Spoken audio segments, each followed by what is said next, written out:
নমস্কাৰ বন্ধুসকল, আপোনালোকে চাই আছে এছামিছ অনলাইন হেল্প ইউটিউব চেনেল।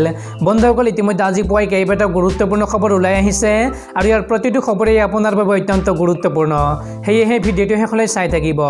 আৰু বন্ধুসকল, আজি এই গুৰুত্বপূৰ্ণ খবৰকেইটা জনাৰ আগতে আপোনালৈ এটা সৰু ৰিকুৱেষ্ট, যদি ভিডিঅ'টো ভাল লাগে তেন্তে এটা লাইক কৰি দিবা আৰু এনেকুৱা ধৰণৰ নতুন নতুন ভিডিঅ' পাবলৈ চেনেলটো ছাবস্ক্ৰাইব কৰি কাষত থকা বেল আইকনটো প্ৰেছ কৰি ৰাখিব, যাতে যেতিয়াই মই যিবোৰ ভিডিঅ' আপলোড কৰোঁ তাৰ নটিফিকেশ্যন সকলোতকৈ আগতে আপোনাৰ মোবাইলত যায়। বন্ধুসকল, প্ৰথম খবৰটিয়ে হৈছে দেশত শীঘ্ৰেই মুকলি হ'ব পাৰে কৰোনা ভাইৰাছৰ ভেকচিন কোভাক্সিন।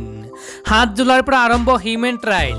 দেশত তীব্ৰ গতিৰে বৃদ্ধি পোৱা কৰোনা সংক্ৰমণৰ মাজতে আহিছে ভাল খবৰ। স্বাস্থ্য মন্ত্ৰালয়ৰ সূত্ৰ মতে অতি শীঘ্ৰেই দেশত কৰোনাৰ ভেকচিন কোভেক্সিন মুকলি হ'ব পাৰে। এই ভেকচিন ফাৰ্মাচিউটিকেল কোম্পানী ভাৰত বায়'টেকে প্ৰস্তুত কৰিছে। ICMR ভাৰত বায়'টেকক কৈছে যে ক্লিনিকেল ট্ৰায়েলৰ এপ্ৰুভেল শীঘ্ৰেই লওক আৰু 7 জুলাইৰ পৰা ট্ৰায়েলৰ কাৰণে ৰেজিষ্ট্ৰেশ্যন আৰম্ভ কৰি দিয়ক। অৱশ্যে ভাৰত বায়'টেকে এই ক্ষেত্ৰত কোনো ধৰণৰ টিপ্পনী কৰিবলৈ অস্বীকাৰ কৰিছে। উল্লেখযোগ্য যে ফাৰ্মাচিউটিকেল কোম্পানী ভাৰত বায়'টেকে প্ৰস্তুত কৰা কোভেক্সিনক হিউমেন ট্ৰায়েলৰ অনুমতি প্ৰদান কৰা হৈছে। ICMR তৰফৰ পৰা কোৱা হৈছে যে 7 জুলাইৰ পৰা এই ভেকচিনৰ হিউমেন ট্ৰায়েল আৰম্ভ কৰা হ'ব। ICMR মতে যদি হিউমেন ট্ৰায়েলত সকলো ঠিকেই থাকিলে অতি শীঘ্ৰে কোভেক্সিন মুকলি কৰি দিয়া হ'ব। যদি সেয়া হয় তেনেহ'লে ভাৰত বায়'টেকৰ ভেকচিন মাৰ্কেটত সকলোতকৈ আগত মুকলি কৰা হ'ব।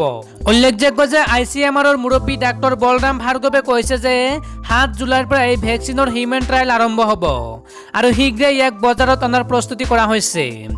ICMR সূত্ৰ মতে এই ক্ষেত্ৰত এখন পত্ৰ জাৰি কৰা হৈছে, কিন্তু এয়া কেৱল এক আভ্যন্তৰীণ প্ৰক্ৰিয়াৰ অংশ। তাৎপৰ্যপূৰ্ণ যে হায়দৰাবাদৰ ফাৰ্মা কোম্পানী ভাৰত বায়'টেকৰ তৰফৰ পৰা কোৱা হৈছে যে তেওঁলোকে কোভেক্সিনৰ ফেজ 1 আৰু ফেজ 2ৰ হিউমেন ট্ৰায়েলৰ কাৰণে মঞ্জুৰি লাভ কৰিছে। কোম্পানীয়ে তেওঁলোক সম্পূৰ্ণ সাজু হোৱাৰ কথা উল্লেখ কৰি জুলাইৰ প্ৰথম সপ্তাহত হিউমেন ট্ৰায়েল আৰম্ভ কৰা হ'ব। ভাৰত বায়'টেকে প্ৰস্তুত কৰা ঔষধ বিশ্বৰ বিভিন্ন প্ৰান্তলৈ যায় আৰু কোম্পানীয়ে ইয়াৰ পূৰ্বে polio', rabies, chikungunya, Japanese encephalitis, rota virus আৰু জিকা ভাইৰাছৰ ভেকচিন প্ৰস্তুত কৰিছে। বন্ধুসকল, তাৰে পিছত 2 নম্বৰ খবৰটিয়ে হৈছে লকডাউনৰ মাজত আলু পিঁয়াজৰ মূল্য নিৰ্ধাৰণ কৰিলে ৰাজ্যৰ যোগান বিভাগে। আলু পিঁয়াজৰ পাইকাৰী মূল্য নিৰ্ধাৰণ কৰিলে যোগান বিভাগে। প্ৰতি কিলো আলুত সৰ্বাধিক 24 টকা আৰু পিঁয়াজত 23 টকা পাইকাৰী মূল্য নিৰ্ধাৰণ। আলু পিঁয়াজৰ খুচুৰা দাম হ'ব প্ৰতি কিলোত সৰ্বাধিক 30 টকা। লকডাউনৰ পূৰ্বৰ পৰিস্থিতি হ'বলৈ নিদিয়ে যোগান বিভাগে। অসাধু ব্যৱসায়ৰ বিৰুদ্ধে কঠোৰ হ'ব বিভাগ। লকডাউন শিথিল হ'লে কি ধৰণে খাদ্য সামগ্ৰী যোগান ধৰা হ'ব তাৰো নীতি নিৰ্দেশনাৰ কথা জনালে যোগান মন্ত্ৰী ফণীভূষণ চৌধুৰীয়ে। লকডাউন শিথিল হ'লেও সকলো খুচুৰা দোকান খোলা নহয়। কোনবোৰ দোকান খোলা হ'ব সেয়া নিৰ্ধাৰণ কৰিব যোগান বিভাগে। খুচুৰা দোকানীয়ে পাইকাৰী দোকানৰ পৰা সামগ্ৰী আনিব নোৱাৰে। যোগান বিভাগে খুচুৰা দোকানীক যোগান ধৰিব সামগ্ৰী। এই মন্তব্য যোগান মন্ত্ৰী ফণীভূষণ চৌধুৰীৰ। বন্ধুসকল, তাৰে পিছত 3 নম্বৰ খবৰটিয়ে হৈছে এতিয়া বিস্তাৰবাদী নীতি নচলে। চীনলৈ প্ৰত্যাহ্বানেৰে লাডাখত সেনা বাহিনীৰ মাজত প্ৰধানমন্ত্ৰী নৰেন্দ্ৰ মোদী। ভাৰত আৰু চীনৰ মাজত পূব লাডাখ সীমান্তত চলি থকা উত্তেজনাময় পৰিস্থিতিৰ সময়তে শুকুৰবাৰে দেশৰ প্ৰধানমন্ত্ৰী নৰেন্দ্ৰ মোদীয়ে সেনা বাহিনীৰ মনোবল বৃদ্ধিৰ বাবে আকস্মিকভাৱে লাডাখত উপস্থিত হয়। নৰেন্দ্ৰ মোদীয়ে লাডাখত উপস্থিত হৈ গলৱান উপত্যকাত শ্বহীদ হোৱা বীৰ সেনা জোৱানসকলক শ্ৰদ্ধাঞ্জলি জ্ঞাপন কৰে, লগতে বিভিন্ন দিশ পৰ্যালোচনা কৰে। প্ৰধানমন্ত্ৰী মোদীয়ে সেনা বাহিনীৰ জোৱানসকলৰ উদ্দেশ্যে দিয়া ভাষণত এতিয়া বিস্তাৰবাদী নীতি নচলে বুলি চীনলৈ প্ৰত্যাহ্বান জনায়। এতিয়া বিস্তাৰবাদী নীতি নচলে, এতিয়া বিকাশবাদৰ সময়। ভাৰতে বিকাশবাদৰ জৰিয়তে সমগ্ৰ বিশ্বত নিজৰ স্থিতি স্পষ্ট কৰিছে, ভাষণত প্ৰধানমন্ত্ৰীয়ে কয়। আনহাতে ইতিহাসৰ পাতত বহু শক্তিশালী বিস্তাৰবাদী নীতিৰ পতনৰ উদাহৰণ আছে আৰু সেয়াই সত্য বুলিও প্ৰধানমন্ত্ৰীয়ে নিজ ভাষণ প্ৰসংগত কয়। ভাৰতৰ বীৰ জোৱানসকলে সীমান্তত শক্তিশালী শিলৰ দৰে থিয় হৈ থাকি সদায় দেশ মাতৃক ৰক্ষা কৰি আহিছে আৰু ভৱিষ্যতেও কৰি যাব বুলি মোদীয়ে উল্লেখ কৰি তেওঁ ভাৰতীয় সেনা বাহিনীক লৈ গৌৰৱ অনুভৱ কৰে বুলি কয়। বন্ধুসকল, তাৰে পিছত 4 নম্বৰ খবৰটিয়ে হৈছে বানত পৰিছে কাজিৰঙা ৰাষ্ট্ৰীয় উদ্যান। এই পৰ্যন্ত 33টা বন্যপ্ৰাণীৰ মৃত্যু। বানত বিপদাপন্ন কাজিৰঙা ৰাষ্ট্ৰীয় উদ্যানৰ জীৱকুল। বন বিভাগৰ শেহতীয়া সূত্ৰমতে আশ্ৰয়ৰ সন্ধানত আহি 37 নং ৰাষ্ট্ৰীয় ঘাইপথত অৱস্থান কৰা দ্ৰুতবেগী বাহনৰ খুন্দাত 8টা, আহত হৈ চিকিৎসাধীন অৱস্থাত 9টা, পানীত পৰি 5টা, অন্যান্য কাৰণত 10টা আৰু স্বাভাৱিকভাৱে এটা বন্যজন্তুৰ ইতিমধ্যে মৃত্যু হৈছে। ব্ৰহ্মপুত্ৰৰ বানত জলমগ্ন কাজিৰঙা ৰাষ্ট্ৰীয় উদ্যানত বান পৰিস্থিতি কিছু হাম কাটিলেও ৰাষ্ট্ৰীয় উদ্যানখনৰ অধিকাংশ এলেকা এতিয়াও জলমগ্ন, যাৰ বাবে দুৰ্যোগ আঁতৰা নাই বন্যজন্তুৰ। ৰাষ্ট্ৰীয় উদ্যানখনৰ হাইলেণ্ডসমূহত এতিয়াও আশ্ৰয় লৈ আছে বহু বন্যজন্তু। ইয়াৰ ভিতৰত বানৰ বুৰ্জৰ উপক্ৰম হোৱা একাংশ সৰু হাইলেণ্ডত থিতাপিলৈ জীৱন ৰক্ষাৰ চেষ্টা চলাইছে বন্যজন্তুৱে। তাৰ মাজতে ভোকাতুৰ বন্যপ্ৰাণীৰ চলিছে খাদ্যৰ সন্ধান।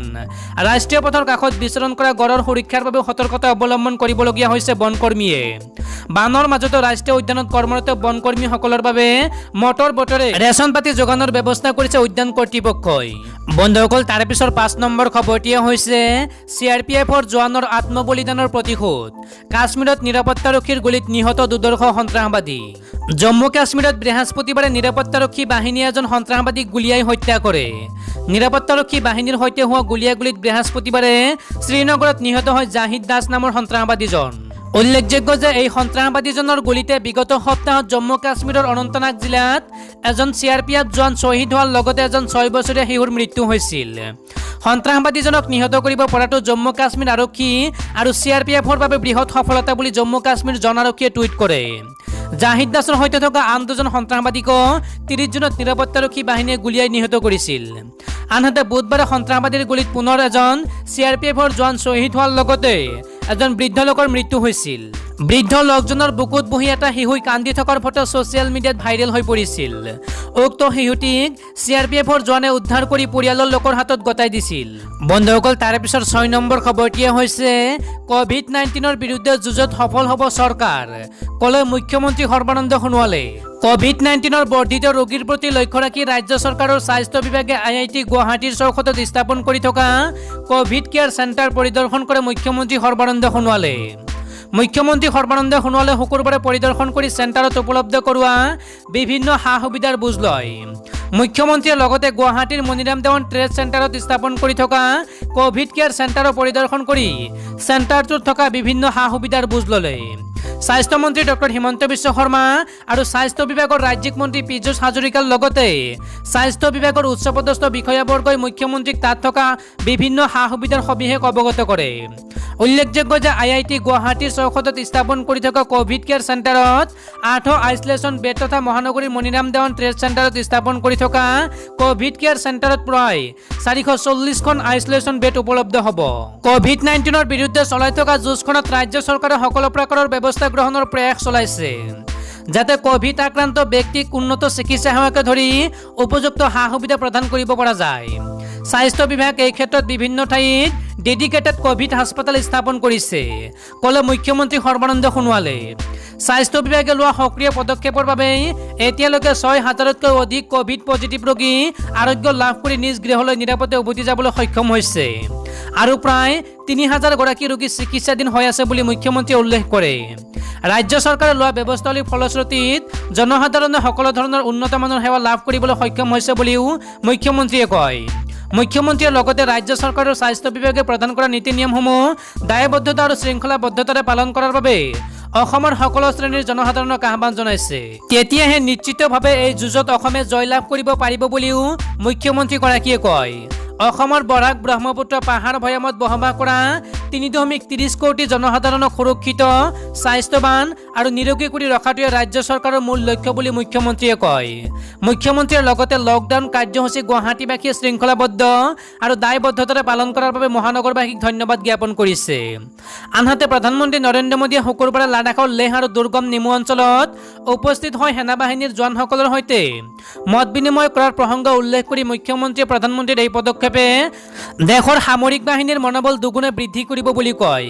প্ৰধানমন্ত্ৰীৰ পদাৰ্পণৰ জৰিয়তে ভাৰতৰ একতা, অখণ্ডতা আৰু সাৰ্বভৌমত্বৰ ওপৰত দৃষ্টি দিয়া সকলক সকিনি প্ৰদান কৰা হৈছে বুলিও মুখ্যমন্ত্ৰীয়ে কয়। এই পদক্ষেপে প্ৰতিগৰাকী ভাৰতীয়কে দেশৰ একতা, অখণ্ডতা আৰু সাৰ্বভৌমত্ব অক্ষুণ্ণ ৰখাৰ দিশত ঐক্যবদ্ধভাৱে থিয় হোৱাৰ বাবে অনুপ্ৰেৰণা যোগাইছে বুলি মুখ্যমন্ত্ৰীয়ে মন্তব্য কৰে। বন্ধুসকল, তাৰ পিছৰ 7 নম্বৰ খবৰটিয়ে হৈছে COVID-19 নেগেটিভ হোৱাৰ পিছতো নিছে চিকিৎসালয়লৈ। অভিযোগ গুৱাহাটীৰ মাতৃ আৰু পুত্ৰৰ। স্বাস্থ্য বিভাগৰ বিৰুদ্ধে গুৱাহাটীৰ এগৰাকী সংগীত পৰিচালক আৰু এহাল মাতৃ পুত্ৰৰ ভয়ংকৰ অভিযোগ উত্থাপন কৰিছে। সংগীত পৰিচালকগৰাকীৰ ফেচবুক লাইভত মাতৃ পুত্ৰই আনিছে গুৰুতৰ অভিযোগ। শেখৰ জ্যোতি গোস্বামী নামৰ সংগীত পৰিচালকগৰাকী পজিটিভ ওলোৱাৰ ফলত এখন বাহনেৰে খানাপাৰা কোভিড চিকিৎসালয়লৈ গৈ থকা পথতে কৰিলে ফেচবুক লাইভ। সেই একেখন এম্বুলেন্সতে যোৱা প্ৰণৱ নামৰ যুৱক আৰু তেওঁৰ মাতৃয়ে স্বাস্থ্য বিভাগৰ বিৰুদ্ধে কৰিলে মহাবিস্ফোৰণ। কালি কোভিড-19 নেগেটিভ বুলি মোবাইলত মেছেজ অহা বুলি দাবী কৰি মহানগৰীৰ গোহালাৰ যুৱকজনে কয় যে তাৰ পাছত পুনৰ পজিটিভ অহা বুলি ঘৰৰ পৰা মোক আৰু মাক জোৰ জবৰদস্তি উঠাই আনিছে। এইপিনে মহানগৰীৰ গোহালা আউটপোষ্টৰ ভাৰপ্ৰাপ্ত আৰক্ষী বিষয়া শৰৎ চন্দ্ৰ বৰাৰ বিৰুদ্ধে মদ্যপান কৰি মাতৃ পুত্ৰক অপদস্থ কৰাৰ গুৰুতৰ অভিযোগ তুলিছে ভিডিঅ'টোত। গোহালা আউটপোষ্টৰ ভাৰপ্ৰাপ্ত আৰক্ষী বিষয়া শৰৎ চন্দ্ৰ বৰাই দিন দুপৰতে মদ্যপান কৰি মই নেগেটিভ অহা মেছেজ দেখুৱাৰ পাছতো বেয়াকৈ গালি গালাজ পাৰিছে আৰু মোৰ মাক অপদস্থ কৰিছে, যুৱকজনে এইদৰে কয়। এইপিনে উক্ত ভিডিঅ'ৰ জৰিয়তে পুত্ৰ মাতৃ আৰক্ষী সঞ্চালক প্ৰধান ভাস্কৰ জ্যোতি মহন্তক আহ্বান জনাই কয় যে শৰৎ চন্দ্ৰ বৰাৰ বিৰুদ্ধে ব্যৱস্থা গ্ৰহণ কৰিব লাগে, আমাক ন্যায় লাগে, কিয় আমাৰ নেগেটিভ অহাৰ পিছতো জোৰ জবৰদস্তি উঠাই আনিব। আনহাতে উক্ত ভিডিঅ'টোত সংগীত পৰিচালকগৰাকীয়ে চৰকাৰে কোৱাৰেণ্টাইন কৰাৰ ক্ষেত্ৰত বৈষম্যমূলক আচৰণ লোৱা বুলি অভিযোগ কৰি লগতে কয় যে ধনীসকলক ঘৰতে কোৱাৰেণ্টাইন কৰি ৰাখে, দুখীয়াসকলক কোৱাৰেণ্টাইন চেণ্টাৰলৈ লৈ আনে। সেই অঞ্চল কণ্টেইনমেণ্ট জন আছিল যদিও যোৱা 6 দিনে স্বাস্থ্য বিভাগ বা প্ৰশাসনৰ তৰফৰ পৰা কোনো খাদ্য যোগান ধৰা নাই।